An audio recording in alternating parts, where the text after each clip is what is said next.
मुंबई शहर आणि उपनगरामध्ये पहाटेपासून पावसाच्या जोरदार सरी। आज दिवसभर पावसाचा जोर वाढण्याचा हवामान खात्याचा अंदाज।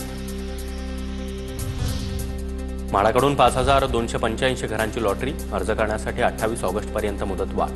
18 सप्टेंबरला ठाण्यामधील डॉक्टर काशीनाथ घाणेकर नाट्यगृहात अनामत रकमेसह प्राप्त अर्जांची लॉटरी काढली जाणार।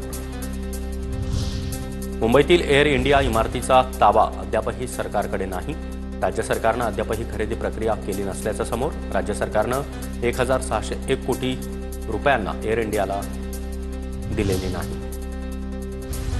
मुंबईमध्ये सार्वजनिक रस्त्यांवर उभ्या केलेल्या बेवारस वाहनांविरोधात पालिकेची मोहीम। मुंबई शहर आणि उपनगरांमध्ये 4325 बेवारस वाहनं आढळली।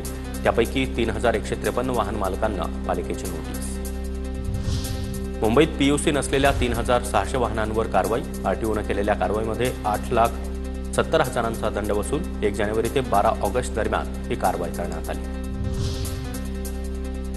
ठाणे महापालिकेला बसणार 150 कोटींचा फटका। पालिकेकडून 1,45,000 अनधिकृत बांधकामांच्या मालमत्ताधारकांचा दंड माफ। अभिनेत्री शिल्पा शेट्टी आणि राज कुंद्रा विरोधात फसवणुकीचा गुन्हा दाखल। मुंबईच्या जुहू पोलीस ठाण्यात 60 कोटींच्या फसवणुकीचा गुन्हा।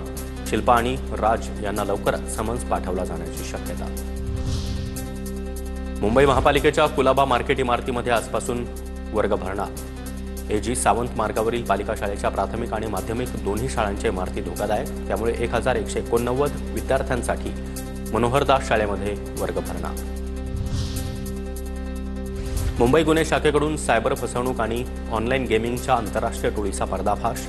सायबर फसवणूक करणाऱ्या 5 जणांना अटक केलेल्या 5 आरोपींमध्ये एका महिलेचा देखील समावेश।